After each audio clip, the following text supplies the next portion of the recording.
Para você ver, mostra séries especiais de reportagens exibidas no seu jornal na TVT. Hoje estamos falando sobre a condição do negro no nosso país. Você sabia que o Brasil tem uma política nacional de saúde para a população negra? E por que isso é necessário?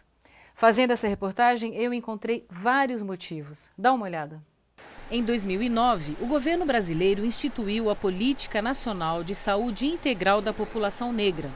Foi um reconhecimento oficial da necessidade de se combater o racismo e a discriminação institucional que existem nos serviços do SUS, como confirma esta médica e pesquisadora do Instituto de Saúde de São Paulo. Existe sempre um estereótipo de que os negros são ignorantes, que eles não compreendem, que eles não entendem, que eles não seguirão as prescrições, não é?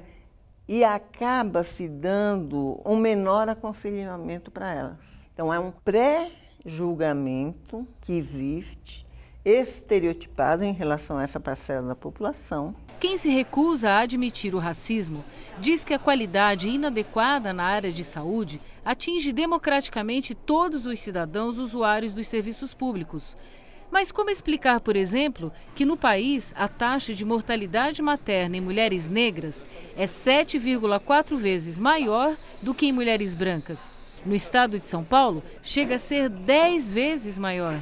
Os dados mostram que as mulheres negras começam o pré-natal mais tarde e fazem menos consultas e que os aconselhamentos no pré-natal são menos qualificados.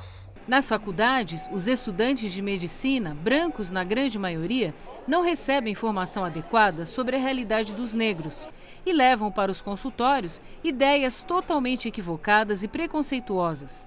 A pesquisadora da Fundação Getúlio Vargas lembra um estudo feito pela ONU com médicos sobre cuidados básicos no parto das mulheres negras. E a resposta que se teve dos médicos, que as mulheres negras são mais fortes, o sangue delas é mais grosso, os negros têm dentes mais fortes, nós somos mais resistentes do que as mulheres brancas. Então, não foi a lógica dada por eles, mas a lógica da pesquisa é: se os negros são mais resistentes, precisam de menos atenção. Na rede particular, entre a população que tem acesso a planos de saúde, os brancos são o dobro dos negros. O levantamento feito pelo Instituto Data Popular confirma a desigualdade racial flagrada pelo censo de 2010. No Brasil, o número de pobres negros é 2,7 vezes o número de pobres brancos. Ao mesmo tempo que se escrevia a Lei Áurea, se assinava a Lei Áurea, se excluía os negros das escolas, por exemplo. Então, enfim, essa é uma história longa, né, de discriminação. A discriminação tem várias formas de atuação. Veja só uma delas. Alguns problemas de saúde, como anemia falciforme e pressão alta, são mais predominantes entre os negros. No entanto, a maior parte dos remédios para a hipertensão oferecidos nos serviços públicos não faz efeito na raça negra. Essa medicação, ela é uma medicação mais cara e é uma medicação que raramente está disponível no serviço público. Esse é o racismo institucional. É a cegueira das necessidades específicas. Infelizmente, são fatos e números incontestáveis e às vezes assustadores. A boa notícia é que tanto o poder público quanto a sociedade estão mobilizados para mudar esta realidade. Olha que interessante a frase da educadora baiana Macota Valdino. Não sou descendente de escravos, descendo de seres humanos que foram escravizados. Essa é a história que começa a ser contada nas escolas, graças à lei sancionada em 2003 pelo então presidente Lula. Eu conversei com uma das maiores líderes na luta contra o racismo no Brasil sobre o que milhares de jovens negros e brancos estão aprendendo sobre a cultura e a história afro-brasileiras. A lei determina que, nos ensinos fundamental e médio, todas as escolas são obrigadas a incluir no currículo a história da África e dos africanos, a luta dos negros no Brasil, a cultura negra brasileira e a participação do negro na formação da sociedade nacional. Para Edna Roland, uma das principais lideranças contra o racismo no país, a lei é um marco na história do Brasil. Se trata de colocar em questão os conteúdos que foram transmitidos ao longo de toda a nossa história acerca dos povos negros e africanos no nosso país, né? Do papel da cultura negra na cultura brasileira. Quase 10 anos depois de aprovada, a lei ainda enfrenta dificuldades para sua implantação, como material didático com imagens estereotipadas, formação inadequada de professores e até intolerância religiosa. Você não anula uma história de mais de 5 séculos, né? Numa penada. Isso não se faz. Se trata de promover mudança de mentalidades, mudança de comportamentos. Então, isso é uma coisa que vai levar algumas gerações. A desigualdade racial na educação é facilmente confirmada pelo Censo 2010. A taxa de analfabetismo, por exemplo, é de 5,9% entre os brancos e de 14,4% entre os pretos. Já no ensino superior, 31,1% da população branca frequenta a universidade. Entre os pretos, 12,8%. Para democratizar o acesso ao ensino superior, a presidenta Dilma Rousseff sancionou a chamada Lei de Cotas, que reserva vagas para estudantes de escolas públicas autodeclarados pretos, pardos e indígenas. Uma lei que provocou polêmica. Uma proposta que mostra, enquanto se espera essa melhoria da escola pública, que não vai cair do céu, os outros têm que ser contemplados porque são os pais dos pobres que pagam imposto, que sustentam as universidades públicas.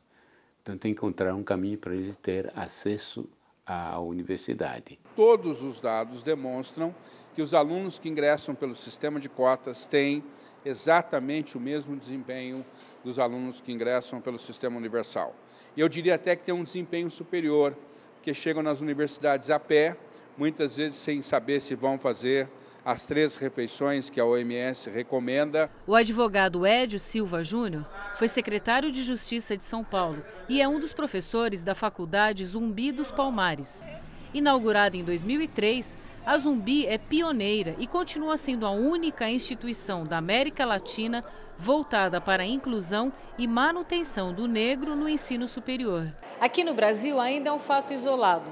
Já nos Estados Unidos, as chamadas universidades historicamente negras já são mais de 100. A primeira foi criada em 1837, em plena vigência da escravidão, que lá só foi abolida 26 anos depois. A Zumbi dos Palmares foi idealizada por negros com o objetivo de valorizar, formar e dar visibilidade ao negro.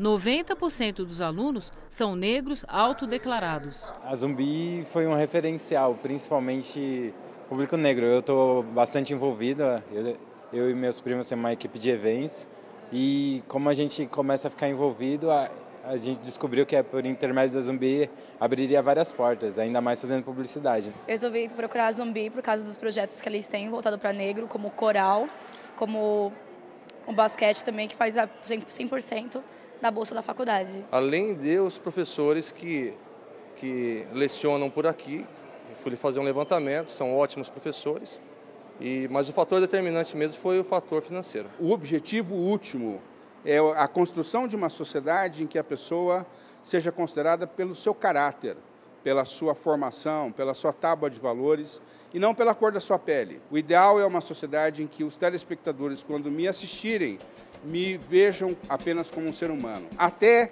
que a gente chegue a essa sociedade, que é uma sociedade idealmente igualitária, nós vamos precisar lutar contra o racismo.